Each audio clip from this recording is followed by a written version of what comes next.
One way to stretch off the obliques and the abdominals, and actually a cheeky bit of a lat stretch, is to do the camel twist stretch. For this, you want to kneel down and either be on your toes or the flats of your feet, whatever you find most comfortable. The target here is the abs, not the feet.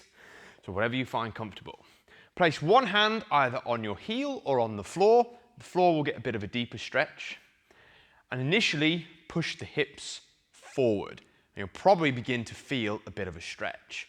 With your free hand, you're going to reach up, over and high, and you can allow the supporting hand to bend as you push your hips forward and reach as far up and behind as you can.